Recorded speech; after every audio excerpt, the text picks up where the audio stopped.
literasi bahasa Indonesia ya.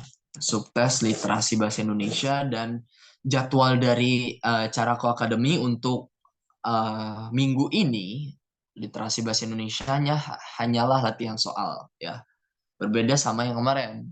Yang kemarin kita membahas pembahasan dari tryout yang sudah teman-teman kerjakan, sekarang kita latihan soal saja seperti itu. Jadi aku di dalam materiku nanti itu sudah ada kunci jawabannya. Nanti mungkin aku langsung bahas secara komprehensif saja seperti itu.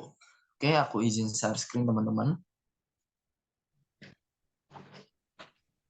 CTL 1, 2, 3, 4 orangnya.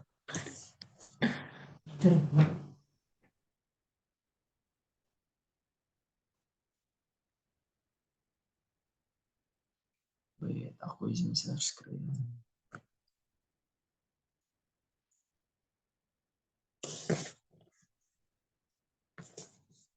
Oke, apakah sudah terlihat teman-teman untuk uh, soalnya ini? Cukup terlihat ya?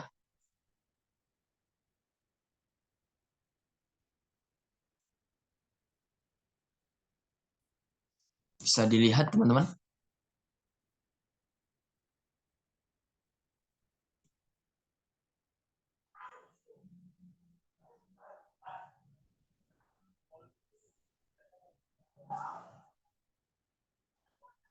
Boleh diketik di kolom chat kalau memang sudah terlihat.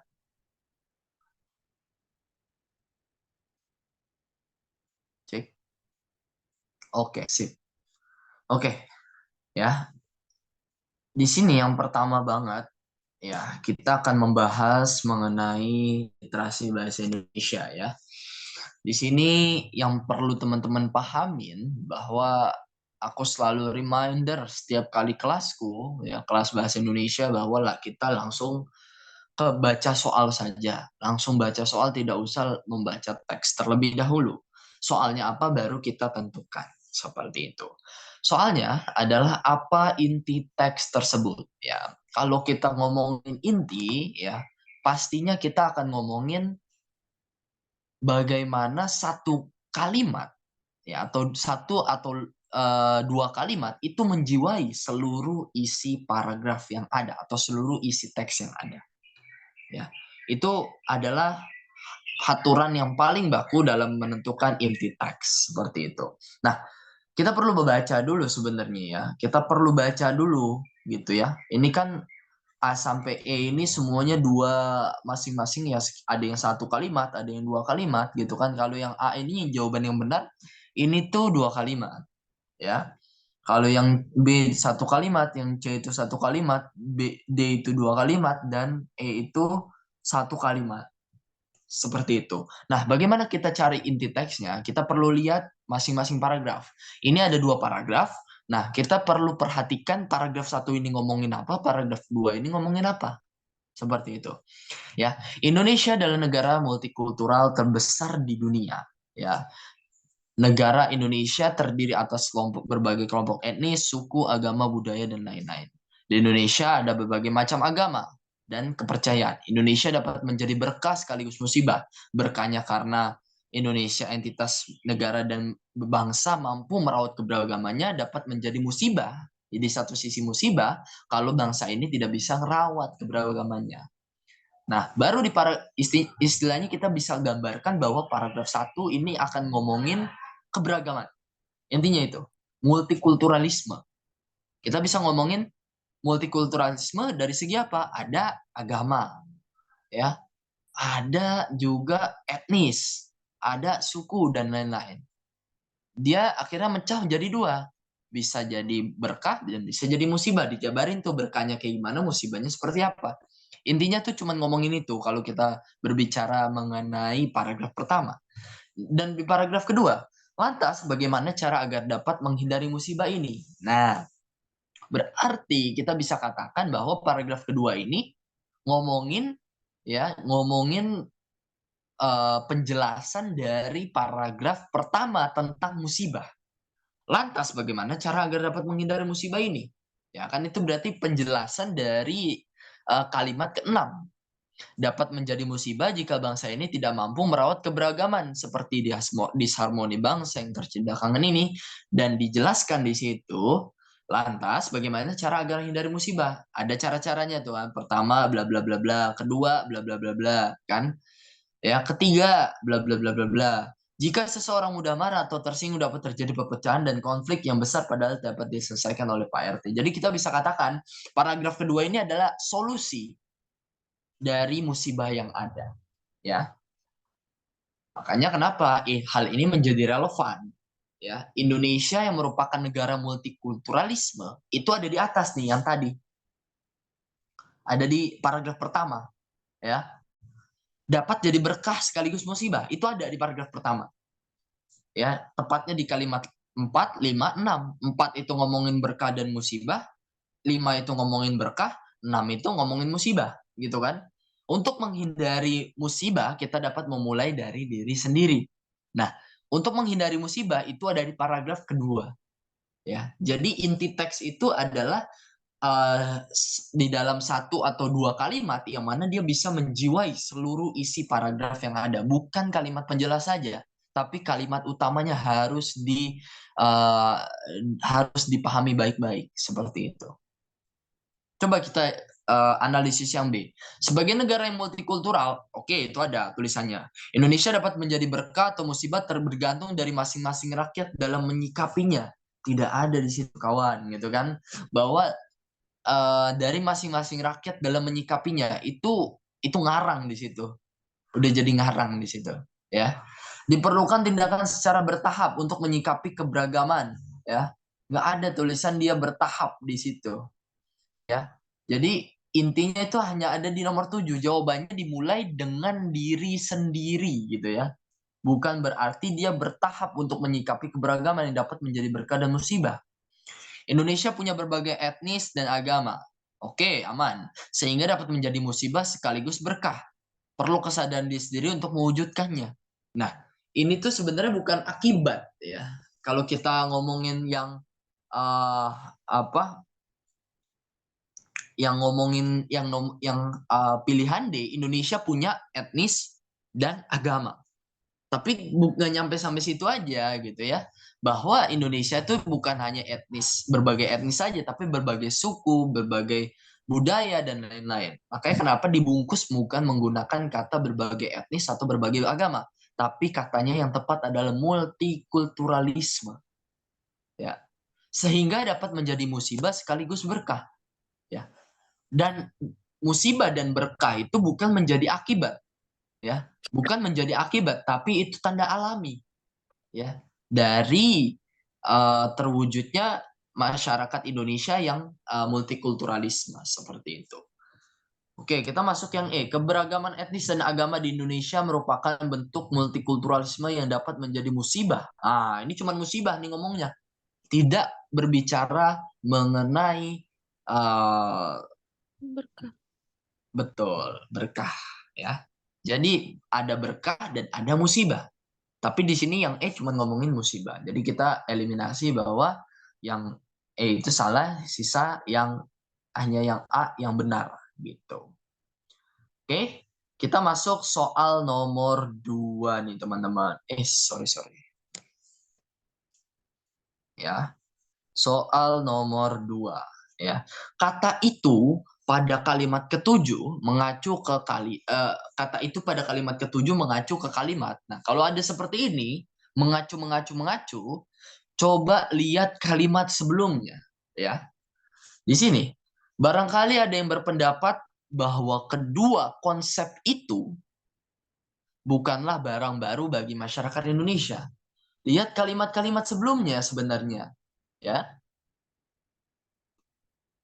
Tentu akan sangat terkait dengan pemahaman kedua konsep tersebut, ya. Kalau misalkan nggak nemu lagi, lihat ke belakang lagi, ya. Kalau nggak nemu lagi, lihat ke belakang lagi, sampai akhirnya kalian akan menemukan kedua konsep itu adalah multikulturalisme dan pluralisme yang ada di kalimat pertama. Makanya kenapa jawabannya adalah yang nomor 1 atau A, ya. Jadi ibaratnya begini teman-teman. Kalau kita disuruh melihat kalimat 7, ya. kita lihat kalimat 6-nya.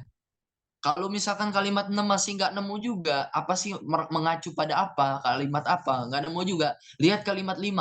Kalau nggak nemu juga, lihat kalimat 4 sampai sampai awal. Sampai di di kata-kata awal. Ya, di kata-kata awal akhirnya kita nemu ya dua kata atau dua konsep yang memang itu eh, yang kita omongin di kalimat ketujuh. Akhir-akhir ini kata multikulturalisme dan pluralisme sering terlontar di ranah publik. Ya, jadi ini dua konsep jadinya. Ya, gejala ini gejala ini ya, gejala ini berarti gejala sering terlontarnya di ranah publik. Jika melihat keadaan masyarakat yang semakin terjebak dalam berbagai konflik dan peningkatan radikalisme. Ya, jadi kita lihat terus-terusan sampai ke belakang gitu kan. Seperti itu, teman-teman. Oke, aku anggap clear. Kita masuk ke soal nomor 3 nih, teman-teman.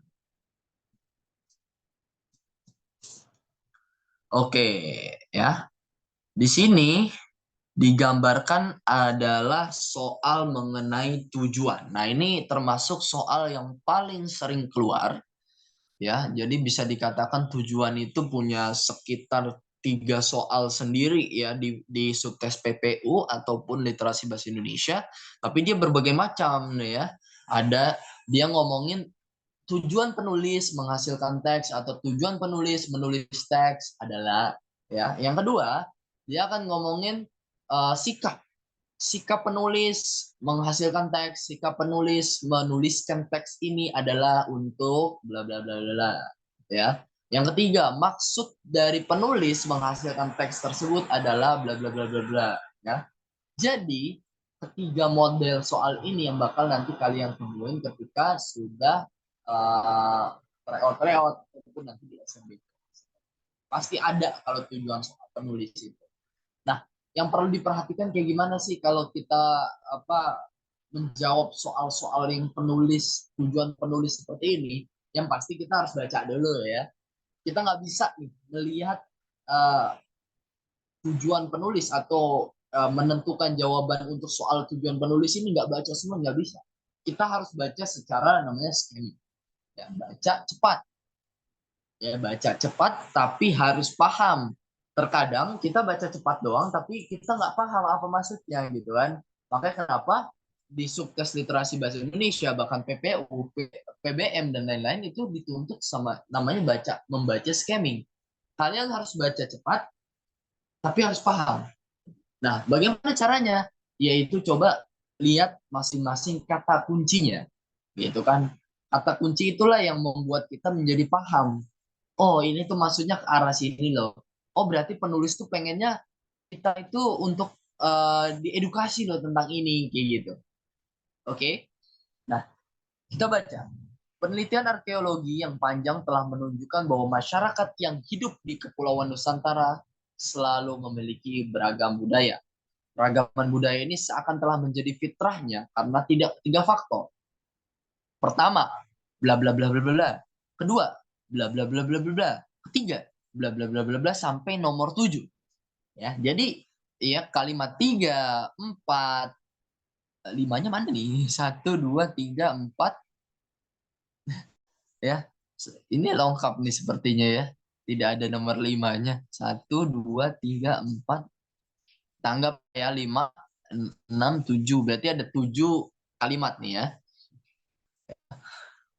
Yang kalimat ketiga itu pertama, berarti dia menjelaskan mengenai faktor yang sudah disebutkan di paragraf 2. Yang keempat juga ya, kalimat 4, kedua. Nah, itu berarti menjelaskan faktor yang ada di paragraf kedua yang ada di kalimat kedua. Dan kalimat 6 di situ yang mana kalimat 6 itu ada kata ketiga. Berarti menjelaskan faktor keragaman budaya, fitrahnya itu. Gitu ya. Baru kita nomor 7 dan 8.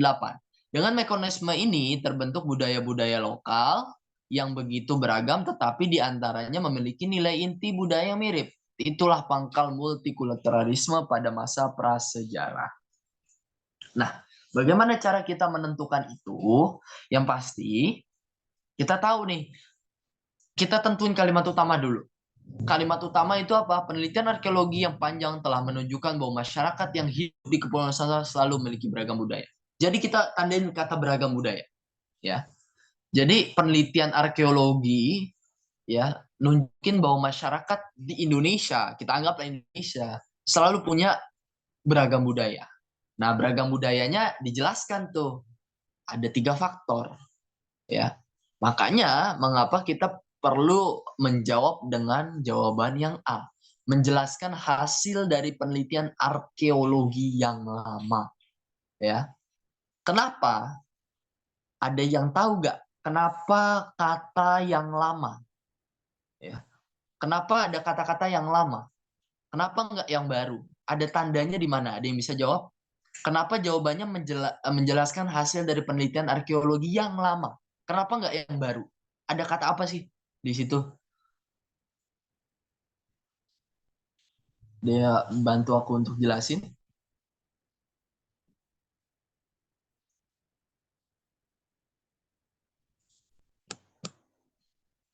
Kenapa dia disebutnya arkeologi yang lama? Kenapa nggak arkeologi yang baru? Ada kata-kata apa yang bisa buat kalian meyakinkan bahwa jawaban ini A gitu?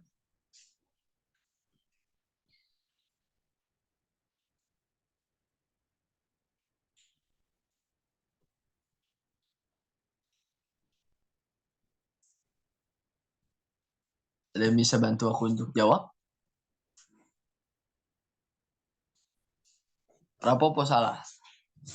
Ya, silakan.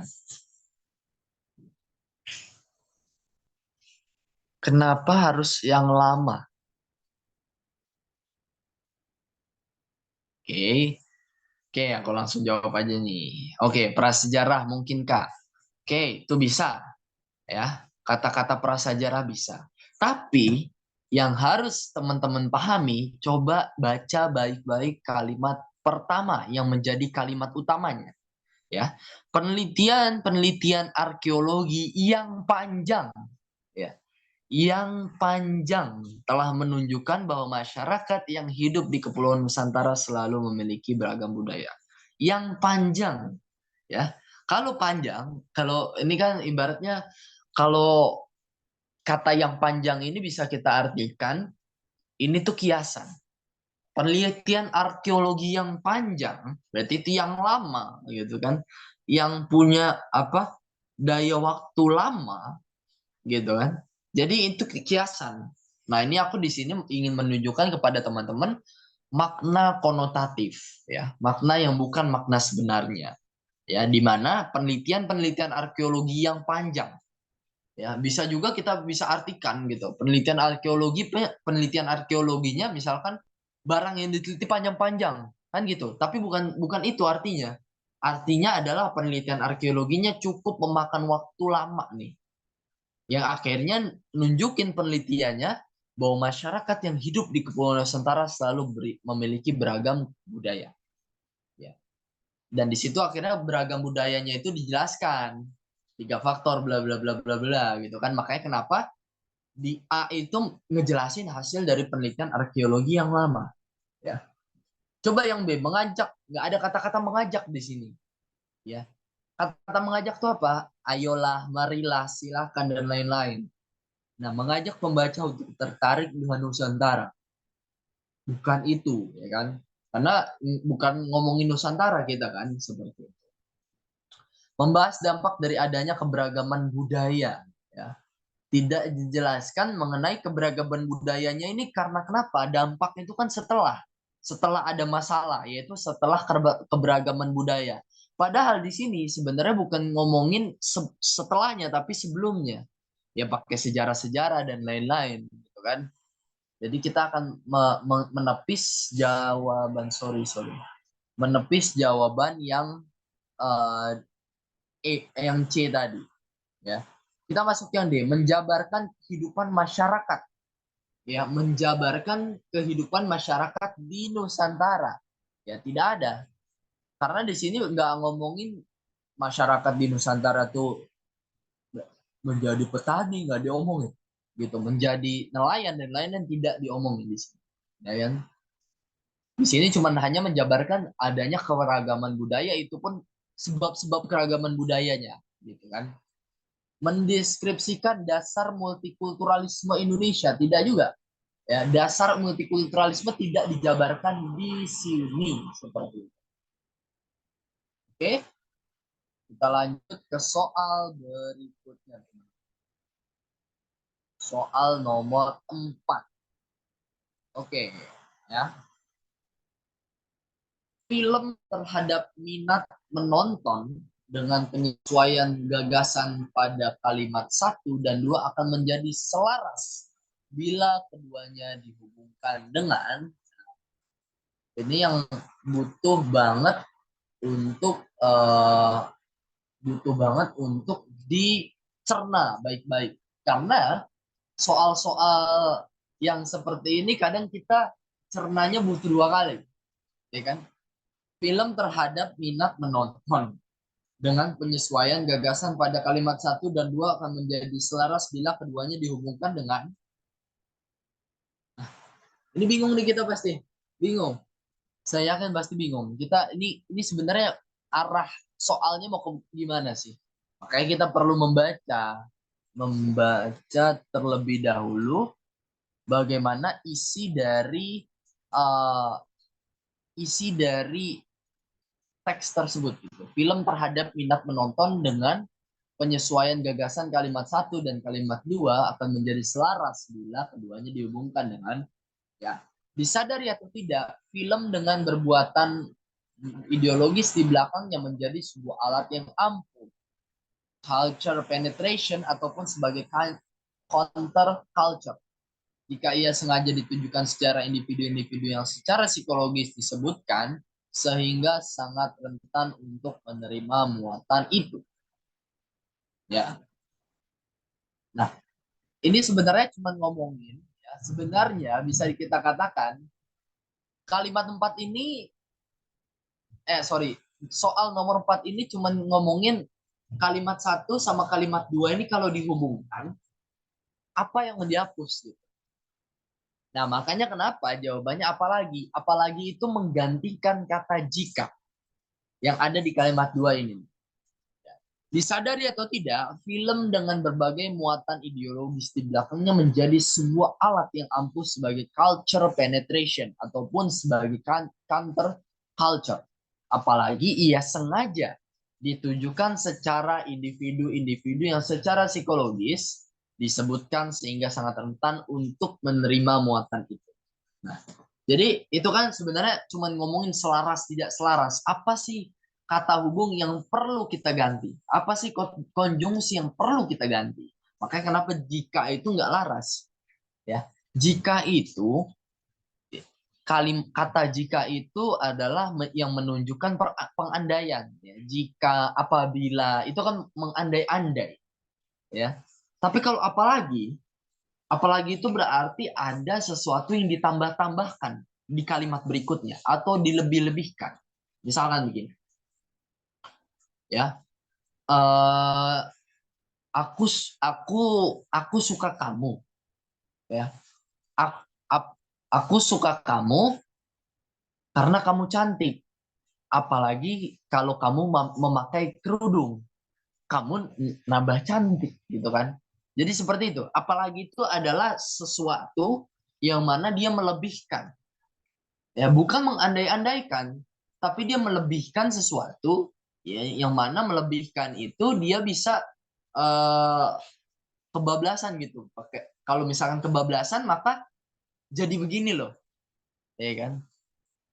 Nah, di sini sebagai counter culture, apalagi ia sengaja ditujukan secara individu-individu yang secara psikologis disebutkan sehingga sangat rentan untuk menerima muatan itu. Ya, apalagi ia sengaja. Nah, di situ kan ada unsur melebihkan. Apalagi ia sengaja.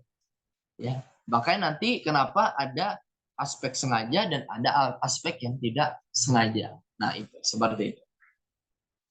Oke, aku per 5 soal akan aku tanya apakah teman-teman paham atau tidak. Jadi ada 1 soal lagi. Oke. Di sini kita akan berbicara mengenai kata itu lagi-lagi ya. Kata itu. Ya. Kata itu pada kalimat 4 mengacu pada apa? Ya. Tanda-tanda itu berupa tanda-tanda yang dapat diindra oleh manusia, ya, baik tanda bunyi yang dapat didengar, tanda visual yang dapat dilihat, tanda yang dapat dirasakan, atau tanda yang dapat dicium baunya. Tanda-tanda itu, ya. Kita lihat kalimat ketiga, ya. Oleh karena itu manusia menciptakan tanda-tanda agar dapat saling memahami sesuatu yang dimaksud. Nah, udah sampai situ, udah clear kita. Udah pasti paham itu. Karena kalau misalkan ditanyanya kalimat 4, kita lihat baru kalimat ketiga. Oke, kita lihat kalimat ketiga. Kalau kalimat 3 masih nggak ada jawabannya, kita lihat kalimat 2. Kalau masih nggak ada, baru kalimat pertama. Seperti itu. Ya. Dan jawabannya D, betul ya. Karena tinggal kita lihat aja kalimat ketiga. Oleh karena itu, manusia menciptakan tanda-tanda agar dapat saling memahami. Ya, sesuatu yang dimaksud. Baru kita masuk ke kalimat 4. Tanda-tanda itu, nah makanya jawabannya adalah yang D, agar dapat saling memahami sesuatu yang dimaksud.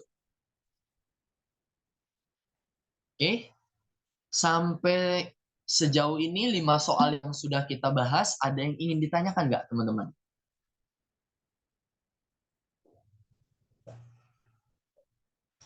Monggo teman-teman yang ingin bertanya mengenai 5 soal ini, atau masih ada yang kurang jelas, silakan.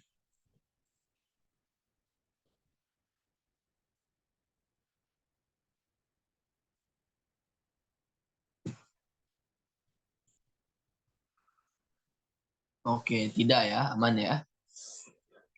Oke, siap. Kalau gitu aku langsung masuk ke soal berikutnya nih. Oke, ya. Kata manakah pada bacaan di atas yang berkandung jenis kata yang sama dengan jenis kata selain itu pada potongan kalimat bla bla bla bla, selain itu drama Korea menjadi salah satu. Nah, kalau seperti ini, kita lihat dulu nih kalimat yang ada kata-kata selain itu drama Korea menjadi salah satu negara yang menguasai perfilman. Ya, kita cari dulu tuh. Selain itu ada yang sudah nemu belum? Selain itu, oke. Karena di sini jawaban apa? Karena di sini kita langsung berbicara uh, bahwa kata yang sama dengan jenis kata, ya. Jenis kata. Ingat ya, jenis kata itu apa? Jenis kata itu adalah polanya sama. Polanya sama. Oke. Coba kita perhatikan kalimat kelima, ya. Polanya sama, ya. Selain itu, drama Korea menjadi salah satu negara yang menguasai perfilman Indonesia. Ya. Nah, di sini kata selain itu sama jenis katanya dengan kata sementara itu. Karena kenapa? Karena sama-sama ada kata itu dan sama-sama diakhiri dengan apa dipisahkan dengan kata dengan tanda baca koma. Ya. Berbeda dengan kalau kita ngomongin yang salah satunya Kementerian UKM dan Startup Korea Selatan itu nggak ada pemisahan koma dari kata konjungsi yang ada. Sementara itu kan konjungsi seperti itu. Program itu berfokus, nah itu bukan konjungsi juga. Itu langsung ngomongin ke dalam subjeknya. Seperti itu. Selanjutnya, nah ini bisa nih. Tapi lagi-lagi selanjutnya itu adalah keterangan waktu. Selain itu adalah konjungsi yang bukan untuk waktu. Tapi selain itu adalah konjungsi yang mana dia untuk kebendaan. Ya. Selain itu berarti ada kalau apa sih makna selain itu? Berarti gini, ada A, selain itu ada B juga, gitu. Kita jangan sampai melupakan B, ya, kayak gitu. Kayak misalkan kita misalkan sholat terus, ya, atau ibadah terus, tapi ngelupain dunia, kan nggak bisa seperti itu. Nah, makanya kenapa anjuran Tuhan adalah bagaimana kalian beribadah, selain itu kalian juga harus memikirkan dunia. Jadi ada perbandingan nih, yang mana perbandingan itu setara. Nah, itu maksud dari selain itu. Sementara itu juga adalah kata-kata konjungsi yang harus teman-teman pahami, ya. Berbeda kalau kita ngomongin konjungsi di sisi lain, ya. Di sisi lain itu hampir mirip dengan sedangkan. Ada perbandingannya. Ya, di sisi lain seperti bla bla bla bla bla gitu kan. Jadi dia itu ada dua hal yang mana dikontraskan bareng-bareng atau dibandingkan bareng-bareng, ya. Aku punya mobil. Di sisi lain aku juga punya ya pesawat. Nah, jadi ada dua hal yang diperbandingkan. Yang mana itu merupakan satu jenis walaupun beda kelas. Seperti itu. Nah, mengapa jawabannya dia di sini lebih condong kepada kata untuk? Ya, kita lihat kalimat kata untuk pada kalimat kelima. Sementara itu Solzat menyebut selain suntikan dana, beberapa kementerian Korea Selatan juga meluncurkan program untuk menjaring, ya, untuk menjaring startup dari kalangan milenial yang dipersiapkan untuk menjadi mitra. Untuknya ada dua tuh, ya.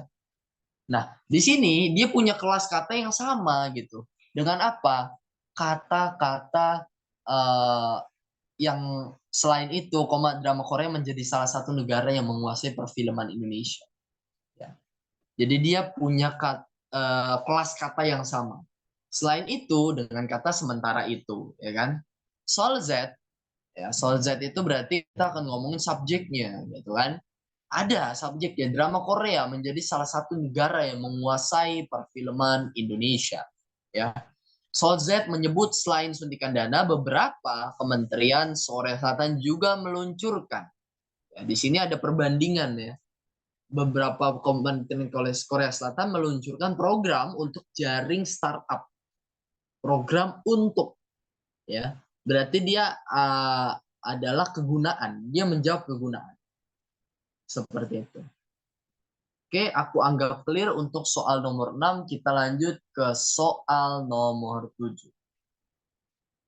Kata yang memiliki makna denotatif melakukan kerjasama. Nah, di dalam bahasa Indonesia kita ada 4 makna nih sebenarnya, ya. Ya, ada 4 makna yang mana ya kita harus pastikan baik-baik gitu kan. Yang pertama dia makna yang namanya makna asli. Ada tuh namanya makna asli. Yang kedua dia makna denotatif. Yang ketiga adalah makna konotatif. Nah, kalau makna asli kita sudah pastikan makna yang cuma satu aja. Makna misalkan sekolah, berarti tempat untuk belajar mengajar, ya kan?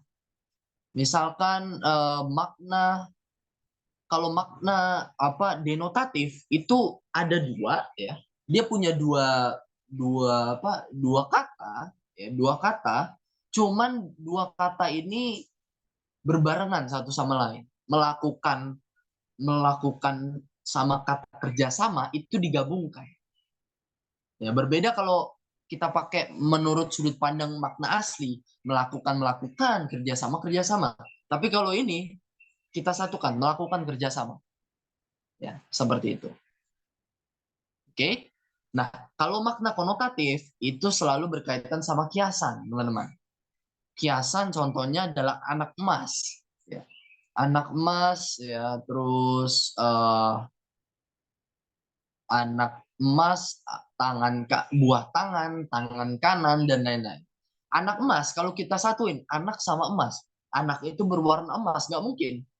Nggak bisa kita pakai gambaran seperti itu. Anak emas berarti anak kesayangan. Gitu kan. Terus contohnya ada lagi tangan kanan. Masa kita ngomongin tangan kanan ini? Nggak bisa. Tangan kanan adalah orang kepercayaan. Ya. Terus kita ada lagi misalkan buah tangan. Buah tangan ini berbuah, nggak bisa. Buah tangan berarti oleh-oleh. Tapi kalau makna denotatif beda. Makna denotatif tuh dia satu rangkaian melakukan kerjasama langsung, tidak ada makna-makna kiasan sama sekali. Nah, makanya di sini kata yang memiliki makna denotatif melakukan kerjasama ya adalah di A ini, di kalimat nomor satu, kata yang ada di kalimat nomor satu. Seorang mahasiswa pendidikan IPS memaparkan bahwa sebenarnya semenjak BTS menang Billboard Awards, BTS mulai berkolaborasi menciptakan lagu dengan artis-artis barat dan ia merasa mulai terpengaruh oleh mereka dan sedikit banyak penyanyi yang berkolaborasi dengan BTS. Nah, di sini makna denotatif melakukan kerjasama itu sama dengan kata berkolaborasi. Makanya kenapa kata yang ada di kalimat, kata berkolaborasi pada kalimat pertama, disitulah yang sesungguhnya makna denotatif melakukan kerjasama. Ya, seperti itu.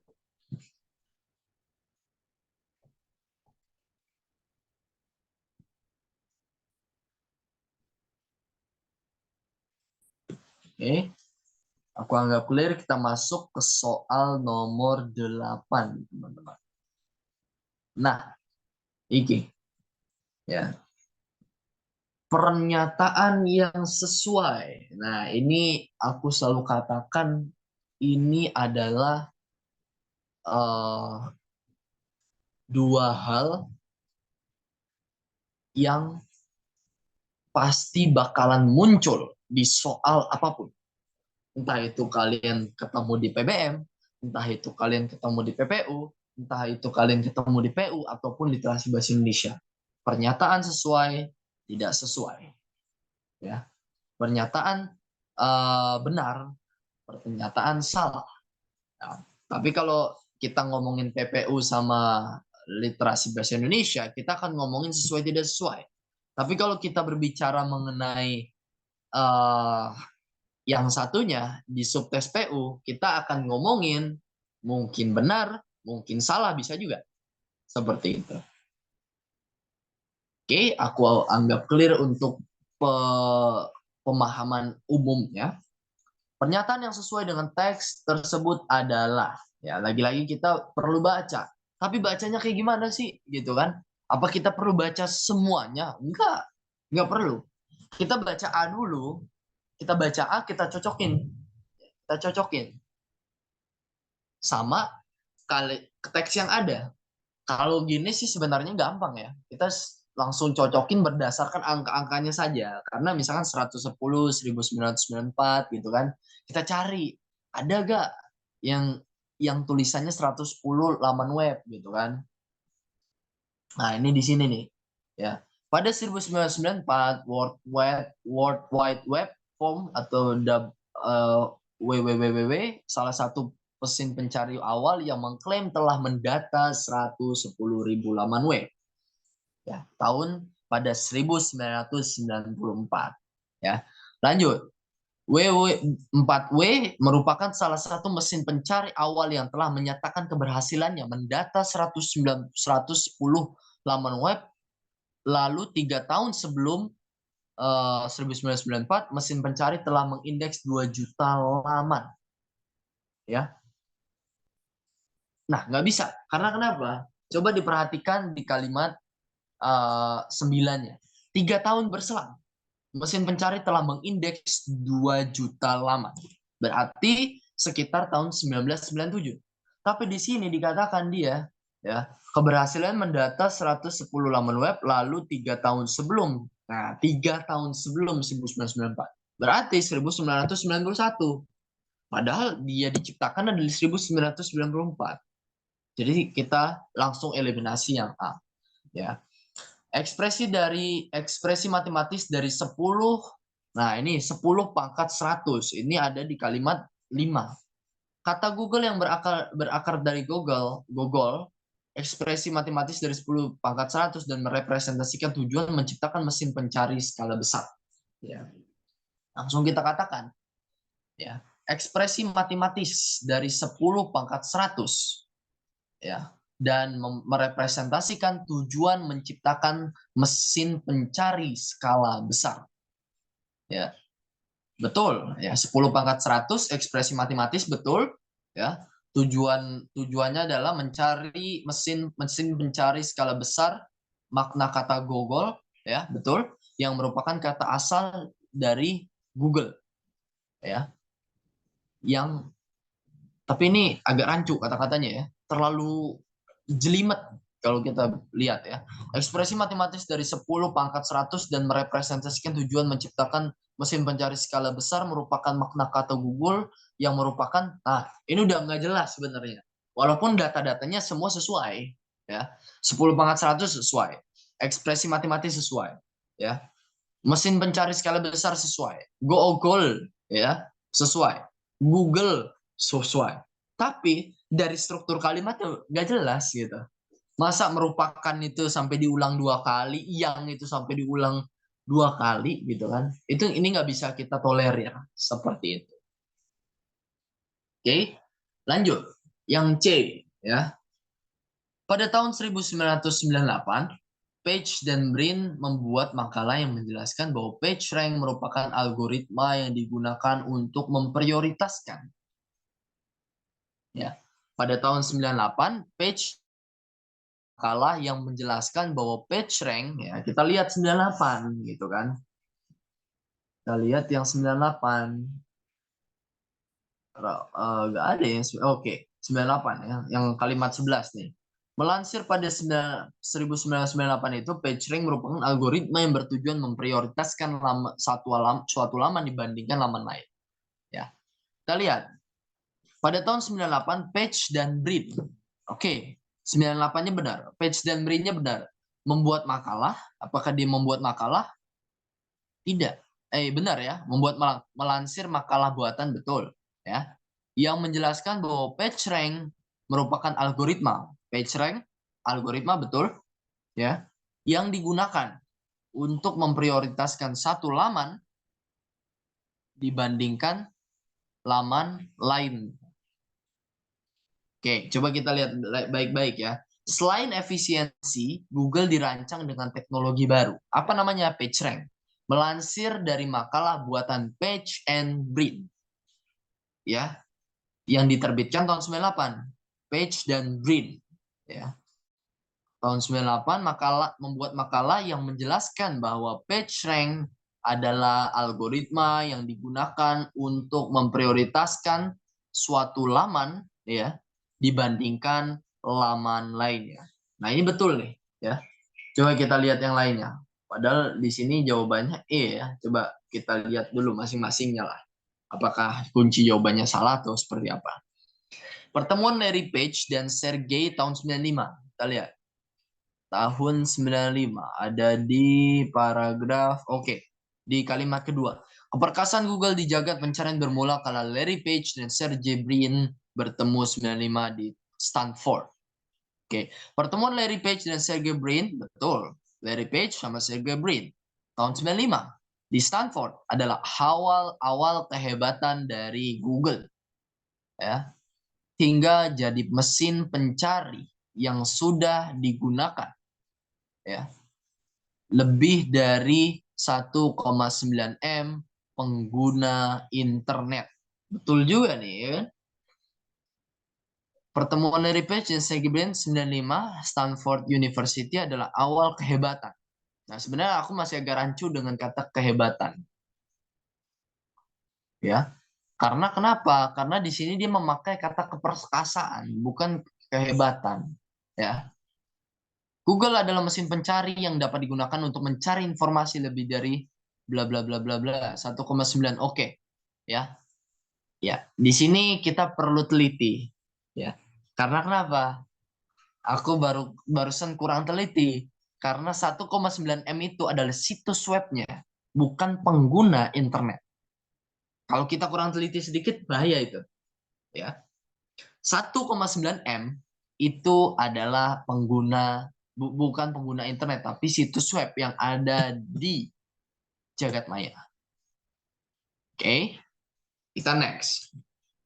Dalam sebuah makalahnya, Page and Brin menjelaskan bahwa ya Google dirancang untuk menjaring, mengindeks, ya, menjaring. Kita lihat menjaring. Ada kata-kata menjaring?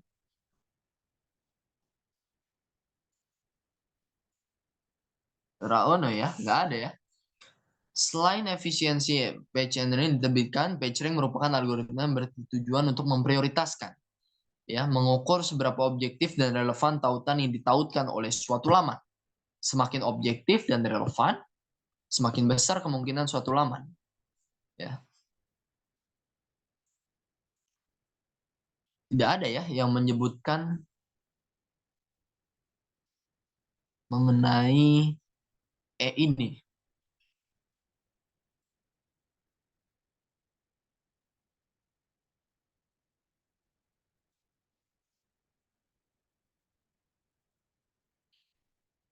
Oh, ada nih kalimat 6. Dalam sebuah makalahnya, Page dan Brin ya, dalam paper ya, dalam paper yang namanya Hypertextual Web Search Engine yang ditulis oleh keduanya, Google dirancang ya untuk menjaring menjaring apa? Di situ jelas ada dua, menjaring dan mengindeks ya situs web secara efisien. Betul. Karena keefisienan diperlukan untuk meningkatkan signifikansi yang telah terjadi dalam dunia pencari khususnya saat Google belum lahir. Oke, betul ya. Nah, kita coba perbandingan lah sama yang C ini.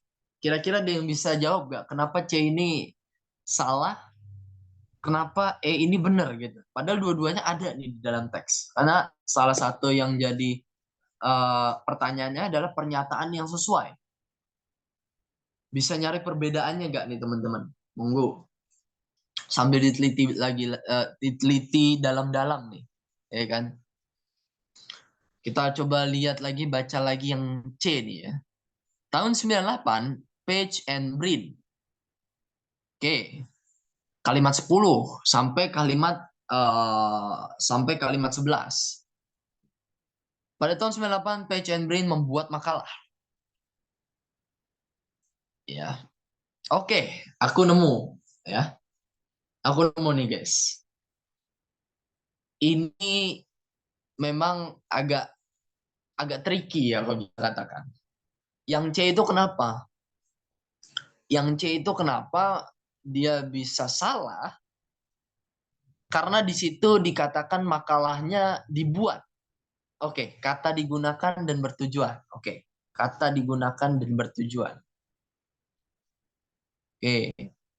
Pada tahun 98, Page and Brin membuat makalah yang menjelaskan bahwa PageRank merupakan algoritma yang digunakan untuk memprioritaskan. Oke. Kalau yang 11 itu bertujuan. Oke, masuk akal, masuk akal. Kata tujuan dan digunakan ya. Digunakan dan bertujuan. Oke. Dan satu lagi, itu faktor pertama, dan yang kedua adalah ketika kita mandangin yang C, itu adalah membuat makalah. Oke. Membuat makalah.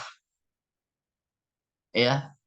Tetapi yang di kalimat 11 itu adalah diterbitkan. Ya. Hati-hati. Karena begini, ya. Terbit buat dulu, pasti pertama buat dulu baru terbit. Karena bisa jadi buatnya itu ada di tahun 97. Kan kita nggak tahu. Dia buat makalah itu di tahun 97 apa 98. Makanya kenapa di situ adalah katanya diterbitkan. Melansir makalah buatan Page and Brin yang diterbitkan pada tahun 1998, ya. Diterbitkan 98, tapi kalau dia buatnya kapan? Belum tentu dia 98 juga. Seperti itu. Itu adalah logika yang harus kita bangun. Seperti itu. Ya. Oke, dan yang tadi betul juga, kata digunakan dan kata bertujuan. ya. Di situ dikatakan bahwa memiliki yang bertujuan memprioritaskan suatu laman dibandingkan laman lain. Nah, itu adalah hal yang paling krusial yang harus dipahami oleh teman-teman. Makanya jawabannya yang paling tepat, yang paling sesuai adalah yang E. Ya, seperti itu. Oke, ini soal nomor 8. Oke, kita masuk soal nomor 9. Masih sama. Pernyataan yang sesuai dengan teks. Nah, kita lihat. Ini berarti ada di awal nih. Prestasi berhasil ditorehkan pelajar Indonesia di ajang kompetisi ilmiah. Ya. Oke. Ini kita lihat dulu ya. Prestasi berhasil ditorehkan pelajar. Prestasi, pelajar. Ya. Pelajar apa? Pelajar Indonesia. Di tempat apa? Di kompetisi ilmiah internasional. Untuk umum. Nah, itu. Ini hati-hati. Untuk umum dan untuk pelajar. Gitu kan. Kalau yang tadi untuk pelajar, yang A ini untuk umum. Udah pasti salah. Ya kan? Lanjut. Prestasi berhasil ditorehkan. Oke. Pelajar Indonesia. Betul. Kompetisi ilmiah internasional untuk pelajar. Betul. Ya, apalagi itu yang betul lagi. Namanya Intel International, ya, Science and Engineering Fair ISEF tahun 2019 di Phoenix, Arizona, Amerika Selatan. Ya, ini nama tempatnya, ya. Nama tempatnya salah. Padahal di sini dikatakan Amerika Serikat, bukan Amerika Selatan. Oke. Prestasi berhasil ditorehkan pelajar Indonesia kompetisi ilmiah nasional, ya, oke. Ya, Intel International, ya, Intel International Science and Engineering ISEF 2019 di Phoenix, Arizona, Amerika Serikat. Betul ya? Coba Salah nanti Kak, kita apa tuh kata yang salah? kata nasional Kak. Ada kata Oke. Harusnya apa? internasional Kak. Oh, oke, siap. Kita balik lagi ya. Prestasi berhasil ditorehkan pelajar Indonesia di ajang kompetisi ilmiah internasional. Oke, teliti nih ya. Lanjut. D. Prestasi berhasil ditorehkan. Oke, betul. Pelajar. Kompetisi ilmiah. Untuk umum. Salah, ya kan? Untuk umum. Nah, ini baru terakhir pelajar Indonesia. Ilmiah internasional. Untuk siapa? Untuk pelajar. Namanya Intel International Science and Engineering Fair. ISEF 2019 di Phoenix, Arizona, Amerika Serikat. Oke, jadi ini tinggal kalian. Jadi kalau gini jangan baca semua. Kita cocokin aja masing-masing pilihannya. A, cocok gak? B, cocok gak? C, cocok gak? Sampai E. Seperti itu. Oke, kita masuk soal nomor 10 nih teman-teman. Oke. Nah, ini yang beda nih, ya kan? Pernyataan yang salah, ya. Pernyataan yang salah dengan teks di atas. Beda ya, yang tadi itu pernyataan yang sesuai. Sekarang yang salah, ya. LIPI konsisten mengirimkan para pelajar berprestasi ke ajang kompetisi ilmiah sejak tahun 2010. Kita lihat, ada tulisan 2010 gak? Kalau nah ya, ada nih kalimat 14. Sejak tahun 2010, LIPI secara konsisten mengirimkan para pelajar berprestasi ke ajang kompetisi ilmiah internasional. Kompetisi ilmiah sejak tahun 2010, betul. Sejak tahun 2010, LIPI secara konsisten mengirimkan para pelajar berprestasi ke ajang kompetisi ilmiah internasional ini, betul. Oke. Kepala LIPI. Nah, kalau kita ngomongin kepala LIPI, kita akan ngomongin yang ada di kalimat 12. Wait.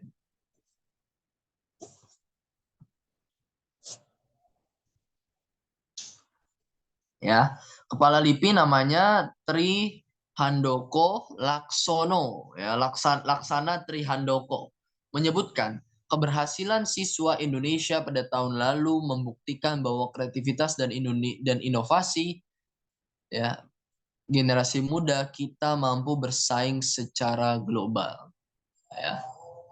Pada tahun lalu, ya. Nah, itu udah pasti salah. kata tahun lalu dan tahun ini. Tahun ini kalau yang di kalimat 12 itu tahun ini, bukan tahun lalu. Seperti itu. Oke, kita masuk langsung yang D.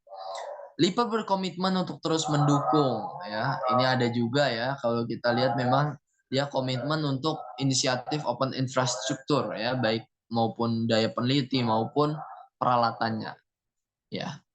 Nah, yang paling benar counter dari yang C itu adalah yang E, ya. Makanya yang E itu adalah ada kata tahun ini. Nah, seperti itu. Oke.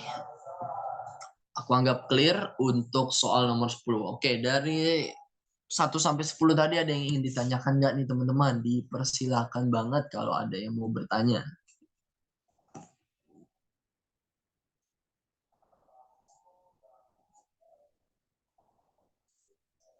Silakan teman-teman.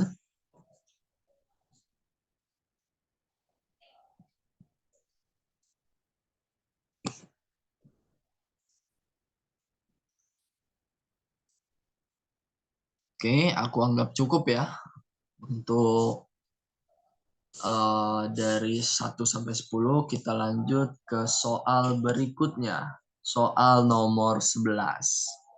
Oke. Pernyataan yang benar. Nah, kalau begini kita lihat dulu nih ya. Sama aja kayak tadi gitu kan. Pihak SMA 3 Denpasar menetapkan ya target tinggi pada ajang tersebut ya. Kalau kita perhatikan di sini Rono ya.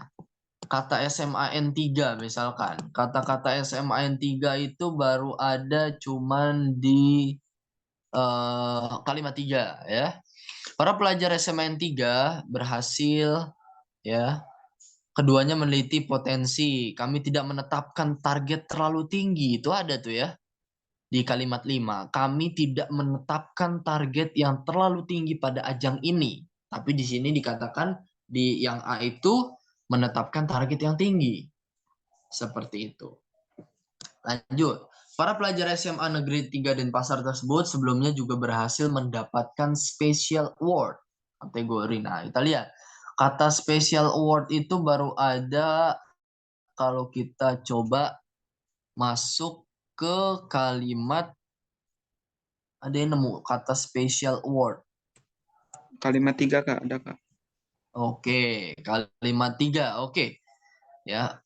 Para pelajar Seman 3 tersebut sebelumnya juga berhasil mendapat Special Award yaitu Physical Science dari Sigma 12, sebuah organisasi keilmuan internasional. Apa yang salah? Sigmanya Kak, itu Sigma 11 yang di Oke, Sigma 12. betul. Ya, di situ Sigma Romawi Sigmanya gitu kan. Keduanya meneliti potensi zat aktif dari tumbuhan mangrove jenis Rhizopora. Ya, di sini dikatakan bahwa di kalimat 4, ya, keduanya meneliti potensi zat aktif dari tumbuhan mangrove, ya, jenisnya Rhizopora apiculata, ya, yang terdapat di pantai Serangan, bukan pantai Seribu, ya, seperti itu. Para pelajar SMA yang 30, nah ini juga sebenarnya rada salah juga ya. Karena bukan SMAN 30 ya. Tapi kita lihatlah variabel yang lain ya. Seman 3 harusnya dia kan. Apa ada Seman 30 Raono ya? Jadi nggak ada Seman 30 gitu ya. Jadi memang para pelajar SMAN 3 dan Masar tersebut sebelumnya juga berhasil mendapatkan Special Award. Yang ada di mana? Yang ada di kalimat ketiga. Special Award Science dari Sigma 11. Cuman itu mungkin salah penulisan. Ya. Tapi kalau kayak gini juga membingungkan teman-teman, harus jawab apa gitu kan. Karena semuanya salah penulisan juga. Kayak Sigma gitu kan. Sigma 12 sama Sigma 11. Itu tinggal nambahin aja. Ini mungkin kesalahan pembuat soal. Seperti itu. Oke. Aku lanjut ke soal nomor 12 dan 13. Ya. Ini dua soal yang dihadapkan berbarengan. Makanya aku katakan tadi bahwa ketika kalian memandang sebuah apa bahasa Indonesia atau soal-soal bahasa Indonesia, pasti akan nemuin pernyataan sesuai, pernyataan tidak sesuai. Nah, ini adalah salah satu contohnya, teman-teman. Ketika dari tadi kita banyak berkutat pada soal-soal yang seperti itu. Kayak gitu, teman-teman. Oke. Pernyataan yang tidak sesuai. Nah, Michael Samantha mendapatkan penghargaan. Kita lihat Michael Samantha. Michael Samantha itu ada di mana?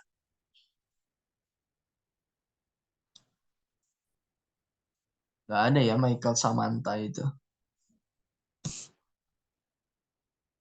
Apa ada yang nemu Michael Samantha? Nggak ada yang nemu ya.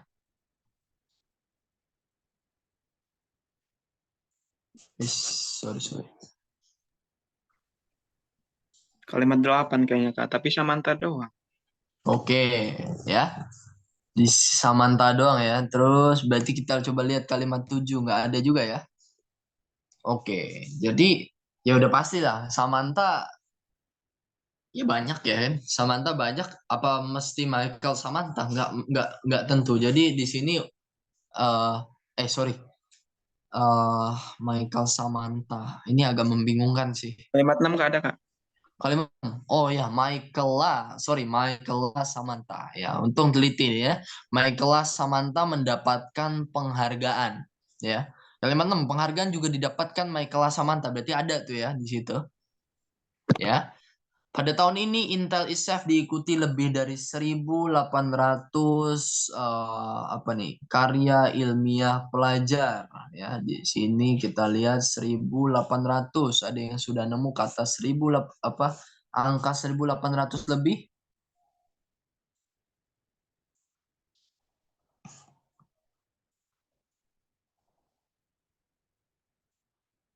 Oke, kalimat 9 ya. Pada tahun ini Intel ISEF diikuti oleh lebih dari 1.800. Berarti kita katakan benar gitu kan. LIPI mengirimkan 8 pelajar tingkat SMA dan MTS ya. 8 pelajar. Betul ya, kalimat 10. Lembaga LIPI mengirimkan 8 pelajar ya, SMA dan MTS gitu ya.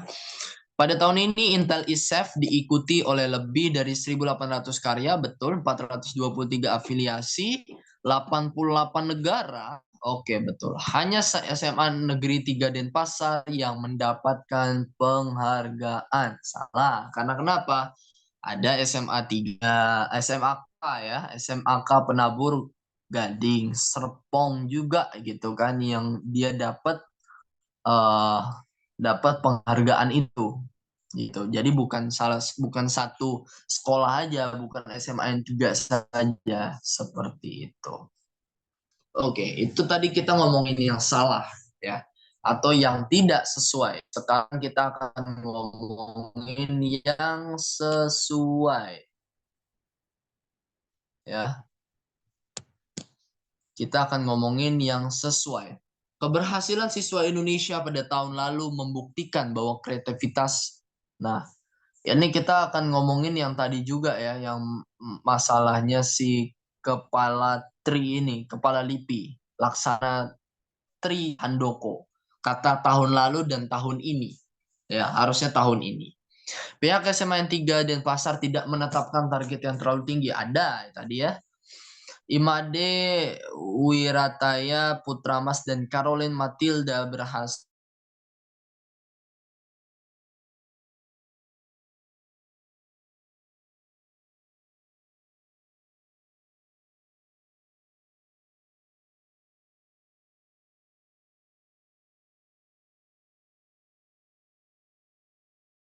Matilda Ngebu. Ya. Nah, di sini salah ya, teman-teman. Karena kenapa? Karena di sini dia harusnya third, ya, bukan fourth. Harusnya fourth, bukan third, ya. Dikatakan di sini berhasil meraih fourth Grand Award Intel ISEF 2019. Tetapi ketika kita ngomongin yang pilihan C itu third Jadi peringkat ketiga seperti itu. LIPI berkomitmen untuk tidak lagi mendukung penelitian para remaja Indonesia. Ini lagi kalau udah dilogikakan juga udah nggak jelas gitu kan. Pelajar SMA yang 3 mendapatkan special award ya dari paten trademark. Padahal di sini katakan bukan siswa SMA N3 Denpasar, tapi SMAK Penabur Gading Serpong yang namanya My Class Samantha. Oke. Itu untuk soal nomor 13. Kita lanjut ke soal nomor 14. Nah, udah di soal ini kita nggak bakalan ngomongin lagi pernyataan sesuai tidak sesuai. Kita biasanya udah mulai merefresh. Manakah hubungan isi antar paragraf dalam teks di atas yang paling tepat? Itu ya. Nah, di sini jawabannya paragraf kedua menjadi penyebab paragraf ke-1. Berarti kita ngomongin paragraf ke-1. Paragraf ke-1 itu adalah ibaratnya gongnya lah, atau kalau dalam bahasa ini problemnya atau masalahnya gitu. Penyebabnya baru kali kedua gitu kan. Paragraf kedua itu penyebab dari kenapa berhasil gitu kan. Keduanya neliti apa gitu kan. Berarti kita akan ngomongin hal-hal yang menjadi sebab kenapa dia bisa berprestasi. Emang dia ngapain sih kayak gitu? Emang dia buat apa? Emang dia meneliti apa saat itu? Seperti itu. Jadi kalau ngomongin hubungan isi antar paragraf ini harusnya bisa cepat. Harusnya bisa cepat dan harus bisa benar. Ya. Karena kita balik lagi bahwa prinsip dari ketika kita ngomongin hubungan isi paragraf cuman ada dikit biasanya. Paling nggak kita ngomongin penyebab, ngomongin akibat, ngomongin pembanding, ngomongin menjelaskan, ngomongin contoh, itu aja. Nggak jauh beda gitu. Nggak jauh beda dengan yang tadi kita bahas sikap penulis. Seperti itu. Ya. Berdasarkan isinya kepada siapa penulis teks berpihak. Ya. Nah, ini namanya keberpihakan dari si penulis ya. Namanya ini hampir sama sebenarnya dengan sikap penulis yang ditujukan tadi ya. Bahwa ada loh ternyata opini dari penulis yang pasti atau opini atau fakta yang dari penulis untuk meyakinkan. Meyakinkan siapa? Meyakinkan para pelajar. Dibuktikan dari mana sih sebenarnya? Ya, dibuktikan dari kalimat 13. LIPI berkomitmen untuk terus mendukung penelitian para remaja. Nah, hal itu, fakta itu dia ungkapkan, penulis ungkapkan, berarti di situ penulis sedang berpihak kepada para pelajar. Untuk terus apa? Untuk terus inisiatif, open infrastruktur, baik SDP maupun peralatan riset sehingga publik dapat merealisasikan ide-ide kreatifnya. Seperti itu. Ya, jadi keberpihakan ini biasanya jarang ditanyakan mengenai keberpihakan. Karena biasanya ngomongnya sikap penulis, maksud penulis, dan juga tujuan penulis, nulis teks ini apa. Ini termasuk soal yang jarang keberpihakan dari penulis. Seperti itu. Oke, kita masuk soal nomor 16 ya. Masih di teks yang sama. Apa simpulan yang paling tepat? Nah, simpulan mau nggak mau kita akan ngomongin di paragraf-paragraf terakhir, gitu kan? Ya, kerjasama LIPI dan Intel Foundation tidak membuahkan hasil, ya. Coba kita lihat kerjasama LIPI ini dan Intel Foundation tidak membuahkan hasil. Ya, padahal di sini membuahkan hasil, gitu kan? Kerjasamanya itu seakhirnya dia bisa ikut kompetisi ilmiah dan juga bisa juara di situ. Kemampuan para pelajar Indonesia dalam bersaing secara dapat dibuktikan dari sejauh karya dan penghargaan yang telah diraih. Ini bisa ya kan. Intel ISEF diikuti lebih dari 1.800. Nah, kalau kita ngomongin yang C ini ingat ya, kesimpulan itu bukan hal-hal yang teknis. Kesimpulan itu adalah keseluruhan isi paragraf gitu. Ya, walaupun lebih dari 1.800-nya benar, 423 afiliasi benar, 88 negara benar. Tapi nggak nyampe situ. Ini pertanyaannya bukan pernyataan yang sesuai, tapi kesimpulan. Ya. Kalau ngomongin pernyataan yang sesuai, yang C benar, gitu kan? Tapi di sini adalah kesimpulan. LIPI tidak mendukung penyediaan sumber daya peneliti maupun peralatan riset untuk para remaja. Ini yang aku bingung, kenapa jawabannya ini gitu ya? Padahal di sini jelas ya. LIPI berkomitmen untuk terus mendukung penelitian para remaja, khususnya melalui inisiatif Open Infrastructure. Oke, jadi kita eliminasi yang D. Karya yang dihasilkan para pelajar SMA yang 3 Denpasar dalam ajang Intel kurang bermanfaat, apalagi ini. Nggak bisa kita simpulkan seperti itu. Jadi jawaban yang paling tepat di sini adalah yang B. Kemampuan para pelajar Indonesia dalam bersaing secara global dapat dibuktikan dari sejauh karya dan penghargaan yang telah diraih. Karya-karyanya itu tadi, Rhizopora apiculata, ya kan? Terus bagaimana Michael Samantha dengan proteinnya, beras proteinnya, dan penghargaannya itu tadi karyanya dan penghargaannya dapat yang physical science special award kategori physical science dari Sigma bla bla bla bla. Nah, itu adalah simpulan dari teks tersebut yaitu B. Oke. Kita masuk kalimat yang tidak efektif ya. Kalimat yang tidak efektif itu ada di 5 dan 8 ya. Kami tidak menetapkan target yang terlalu tinggi pada ajang ini. Nah, ya. Ini bisa kita katakan tidak efektifnya karena kenapa sih? Ya. Yang pertama, nomor 5, kalimat 5 itu kekurangan kata atau kekurangan tanda koma. Harusnya kami tidak menetapkan target yang terlalu tinggi pada ajang ini, koma, namun penghargaan yang berhasil kami raih ini menjadi sepadan dengan beberapa kesempatan yang harus kami lewatkan agar kami bisa fokus pada penelitian ini. Ujar Der, panggilan akrab dari Imade Prawitya Putramas, Wirataya Putramas. Jadi sebenarnya kalimat tidak efektif itu bukan cuman kita ngomongin pemborosan. Bukan cuman kita ngomongin hemat tidak hemat, gitu kan? Bukan cuman kita ngomongin baku tidak baku. Bukan cuman kita ngomongin yang sifatnya huruf kapital, tapi juga ngomongin tanda baca. Makanya tanda baca itu adalah salah satu unsur bahwa dia menjadi kalimat yang tidak efektif. Seperti itu. Itu yang disamakan kalimat yang tidak efektif. Bagaimana dengan kalimat 8? Samantha yang meneliti teknologi genetika yang menghasilkan beras berprotein hewan untuk akses pangan bagi keluarga tersebut berhak atas uang tunai sebesar USD 500 ya, 500 US dollar gitu kan. Nah, di sini di mana gitu kan? Ya, di sini di mana sih yang harus kita yang tidak efektif nih kalimat 8 ini di mana? Samantha yang meneliti. Samantha siapa? Yang meneliti teknologi genetika, ya. Yang menghasilkan beras, protein hewan. Untuk apa? Untuk akses pangan bagi keluarga miskin. Berhak atas uang tunai sebesar 500 US dollar. Oke. Di sini ya, sebenarnya kita harus menghilangkan kata yang terlalu banyak.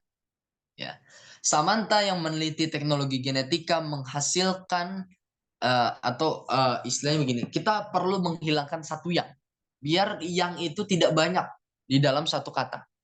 Karena kalau satu kata itu terlalu banyak di dalam satu kalimat, itu bakal boros, teman-teman.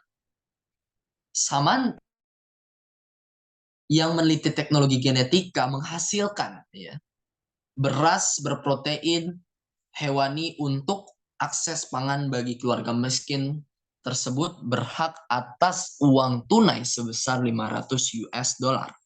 Dan di sini kata yang itu harus dihapuskan. Memang yang paling cocok itu adalah kata yang setelah kata genetika. Samantha yang meneliti Ya, teknologi genetika menghasilkan beras, protein, hewan untuk akses pangan bagi keluarga miskin tersebut berhak atas uang tunai sebesar 500 US dollar. Ya. Coba kalau kita hilangkan kata Samantha meneliti, nah itu juga bisa. Samantha meneliti teknologi genetika yang menghasilkan beras berprotein hewani untuk akses pangan bagi keluarga miskin tersebut berhak atas uang tunai sebesar 500 US dollar. Dan satu lagi, ya, ini harusnya bisa kita persempit. Karena kenapa? Salah satu indikator bahwa kalimat itu merupakan kalimat tidak efektif adalah dia nggak bisa kita ucapkan dalam satu kali nafas. Samantha yang meneliti teknologi genetika yang menghasilkan beras berprotein hewani untuk akses pangan bagi keluarga miskin tersebut berhak atas kita udah ngos-ngosan duluan. Karena apa? Karena tidak ada koma yang memisahkannya. Ya. Makanya kenapa? Koma itu bisa juga kita taruh di kata tersebut. Ya, Samantha yang meneliti teknologi genetika menghasilkan beras berprotein hewani untuk akses pangan bagi keluarga miskin tersebut berhak atas uang tunai sebesar 500 US dollar. Supaya apa? Karena idealnya dalam satu kalimat itu biasanya hanya 12 sampai 13 kata saja. Ini berapa? Samantha yang meneliti di teknologi genetika yang menghasilkan beras berprotein hewani untuk akses pangan bagi keluarga miskin tersebut berhak atas uang tunai sebesar USD 524 kata. Udah pemborosan banget, udah setengahnya lebih. Karena idealnya itu biasanya 12 sampai 14 lah. 14 itu udah mentok dalam sebuah kata. Ya, 14 itu sudah mentok. Kata yang efektif itu biasanya 14 maksimal. Seperti itu. Oke, aku anggap clear untuk soal nomor 18 ini. Nomor 17, sorry. Kita masuk soal nomor 18. Kesalahan penggunaan ejaan. Nah, ejaan, ingat ya. Efektif dengan ejaan itu berbeda. Ejaan itu termasuk ke dalam kalimat efektif, tapi kalau ejaan itu termasuk ke dalam kalimat efektif. Satu itu efektif itu sebenarnya banyak indikatornya. Ya, dari baku tidak baku, ejaan yang salah, ya kan, terus dari segi apa pemborosan dan lain-lain. Kita coba lihat 9 dan 14. Pada tahun ini Intel ISEF diikuti oleh lebih dari 1.800 karya ilmiah pelajar yang merupakan perwakilan 423 afiliasi Intel yang berasal dari 88 negara di seluruh dunia. Ya, kira-kira ada yang bisa jawab salahnya di mana sih itu? Ada yang bisa jawab salahnya kira-kira di mana? Ini ingat ya, kesalahan penggunaan ejaan. Only ejaan.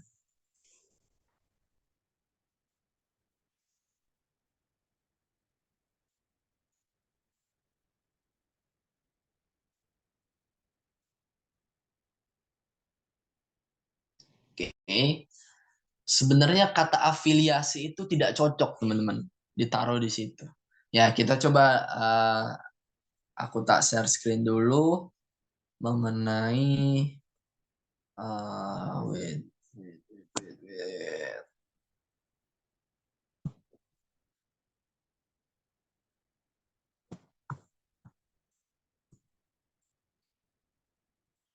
Afiliasi. Kita akan lihat. Nah, afiliasi pertalian sebagai anggota atau cabang perhubungan, bentuk kerjasama antara dua lembaga pendidikan, ya. Dua lembaga pendidikan. Di sini ada berafiliasi, ada seafiliasi, dan ada terafiliasi, ya.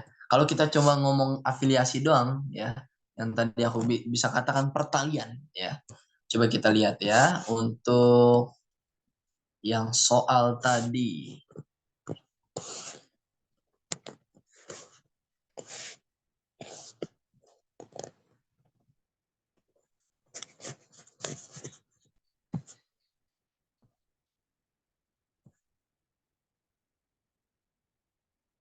Oke.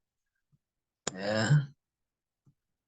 Ya, pada tahun ini Intel ISEF diikuti lebih dari 1.800 karya ilmiah pelajar yang merupakan perwakilan 423 afiliasi Intel ISEF yang berasal. Sebenarnya ini nggak perlu pakai kata afiliasi, hanya perlu pakai kata tim sebenarnya. Karena dari atas kita nggak ada sama sekali ngomongin afiliasi. Afiliasi itu sebenarnya keberpihakan juga bisa gitu kan, pertalian hubungan gitu kan.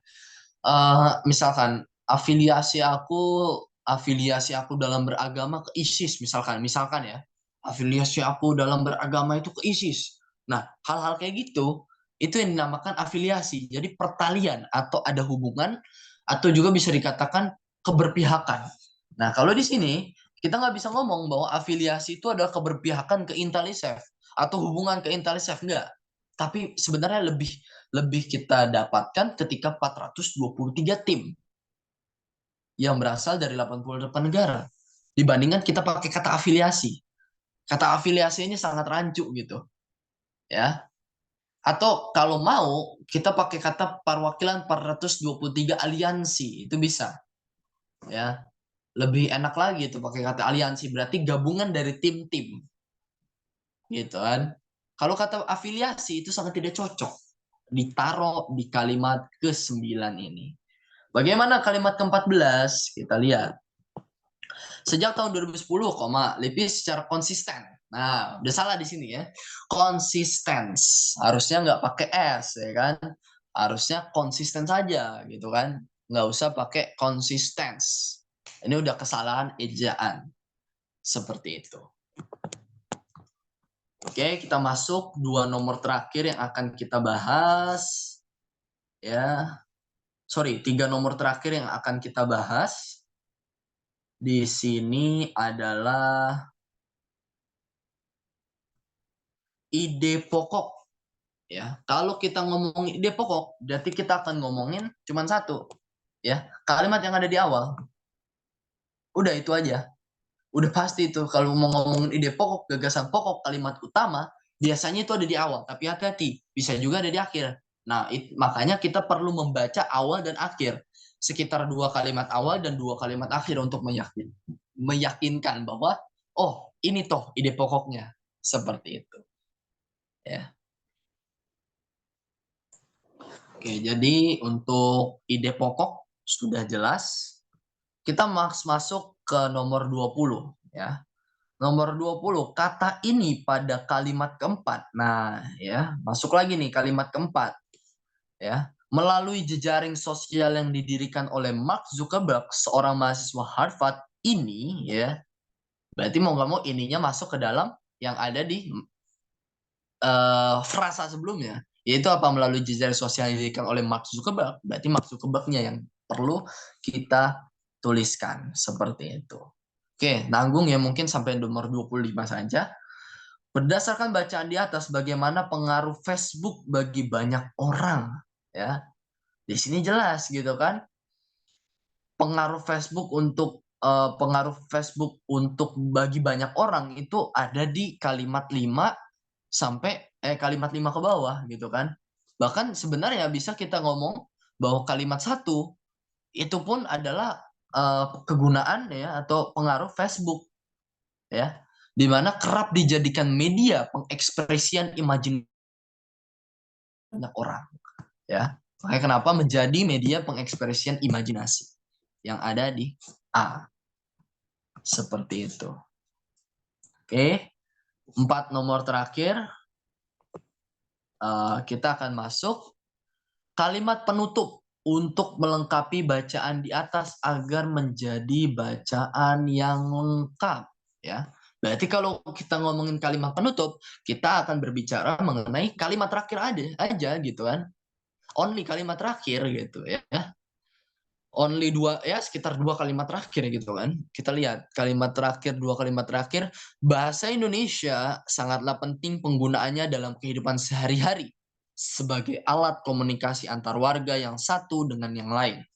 Bahasa Indonesia juga merupakan bahasa nasional Indonesia yang mana setiap warga wajib mengetahuinya, dan bahasa Indonesia juga merupakan bahasa persatuan. Oke. Oleh karena itu, makanya kenapa ketika kita berbicara mengenai kalimat terakhir adalah bahasa persatuan, makanya kalimat penutupnya harus ada kata persatuan juga, ya kan? Oleh karena itu bahasa bisa mempersatukan bangsa dalam sebuah negara. Coba yang B. Kemudian bahasa Indonesia juga bisa menjadi bahasa yang digunakan oleh bahasa asing. Nggak relevan tuh. Akhirnya bahasa menjadi sesuatu yang sangat diperlukan. Nggak relevan juga. Maka dari itu cintailah bahasa yang ada dimanapun nggak relevan. Melestarikan bahasa sangatlah penting. Nggak relevan juga. Jadi memang jawaban yang paling tepat adalah yang A. Nah, judul. Ya, judul. Dengan kita baca 2 kalimat awal ya, 3 kalimat awal dan 3 kalimat akhir itu udah kita bisa nentuin judul. Oh, ternyata tentang ini kok. Makanya kenapa pentingnya bahasa itu karena kita bisa tahu gitu kan. Ya, karena ini semua ngejabarin kalau teman-teman perhatikan, semua ngejabarin mengenai bahasa itu loh gini loh gitu kan. Pentingnya bahasa itu untuk ini gitu kan. Kalau nggak ada bahasa nggak bisa loh untuk mempersatukan kayak gitu. Jadi makanya di sini dikatakan jawabannya yang paling tepat adalah A. Karena mau nggak mau judul itu adalah yang menjiwai seluruh isi paragraf. Ya. Mengapa penggunaan bahasa Indonesia sangatlah penting? Ya, karena alat komunikasi antar warga. Ya, di mana dia dikatakan di situ? Ya, di sini jelas ya. Nomor 3, bahasa dalam kehidupan sehari-hari sangatlah penting. Selain sebagai alat komunikasi juga sebagai lambang ya identitas suatu bangsa. Ya, betul ya. Di sini berarti sangat penting karena dia alat komunikasi antar warga. Nah, ini sebenarnya kita bisa katakan ini ya logika pun bisa gitu. Investasi negara kurang, mempersatu bangsa juga kurang. Alat komunikasi yang paling dasar itu adalah sebagai alat komunikasi. Dan soal nomor terakhir. Ya. Nah, ini kalau di literasi memang sedikit sih ya. Soal-soal tentang makna kata ini memang seringnya ada di PPU memang, PPU atau PBM seperti itu. Apa perbedaan makna kata bentuk dan substansi yang tertera pada bacaan tersebut? Ya. Kita cari ini tinggal ya, bentuk sama substansi ya. Ada di kalimat satu contohnya, tetapi bahasa didefinisikan sebagai substansi, bentuk, ekspresi, dan isi. Sebagai substansi, bahasa merupakan segala sesuatu yang dapat dibicarakan. Berarti segala sesuatu yang dapat dibicarakan, sedangkan sebagai bentuk bahasa merupakan formalisasi bagian dalam konsep. Ya, kalau bagian berarti dia unsur. Nah, memang kita akan berdebat, bagian ini bisa isi juga kok. Makanya kenapa B sama E ini bisa. Karena bagian yang dimaksud dalam sedangkan sebagai bentuk bahasa merupakan formalisasi bagian dalam konsep. Unsur dan isi bisa. Nah, baru kita masuk ke hal berikutnya. Ya. Sebagai substansi, bahasa merupakan segala sesuatu yang dapat dibicarakan. Berarti dia sistem. Bukan lagi rupa, ya, bukan lagi ukuran tapi sistem, karena segala sesuatu bisa dibicarakan gitu kan. Nah, bagaimana kita membedakan isi dengan unsur di sini? Karena sama-sama sistem, yang A sama yang E, bentuk adalah sistem, sedangkan substansi bisa unsur bisa isi ya. Di sini dikatakan ya sebagai sedangkan sebagai bentuk bahasa merupakan formalisasi bagian-bagian dalam konsep. Jadi di sini kata formalisasi itu yang menjadi keyword untuk kita menentukan bahwa itu unsur. Karena nggak perlu ada formalisasi kalau misalkan itu hanya berbentuk isi saja, gitu kan? Ya. Jadi kita bisa katakan bahwa kalau misalkan hanya berkisar isi saja itu nggak bisa. Jadi di situ maksudnya adalah formalisasi bagian dalam konsep. Ini kebalik kayaknya ya. Oke. Substansi bahasa segala sesuatu yang dapat dibicarakan. Substansi berarti sistem. Ini kebalik kayaknya ya.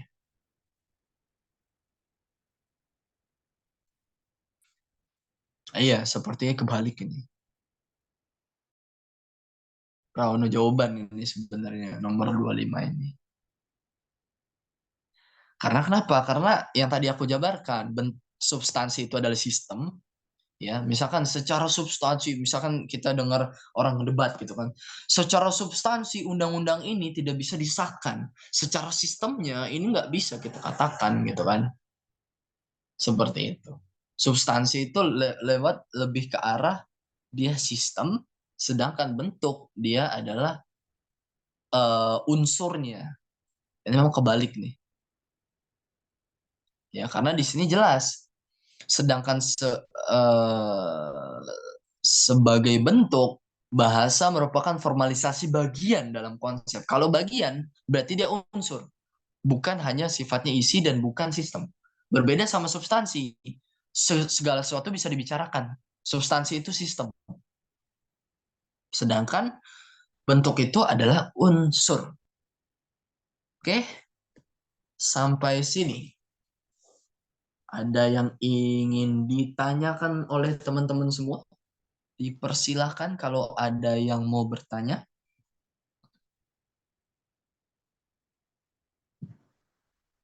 Sebelum aku akhiri untuk pertemuan kita sore hari ini.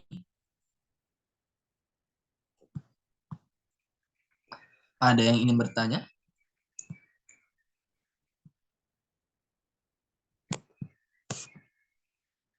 Oke, aman. Baru satu orang nih dari sekitar 6 orang yang ada di ruang ini. Aku pengen ya kurang lebih satu orang lagi lah bilang aman gitu ya. Oke, aman ya. Siap. Oke. Oke, 3 orang sudah bilang aman. Oke, sekarang kita sudah 25 soal ya. Kita membahas latihan soal 25 soal ya. Aku harap teman-teman tetap bisa mempelajari lagi di rumah. Ya, satu hari satu paket pun itu adalah suatu kemajuan yang luar biasa.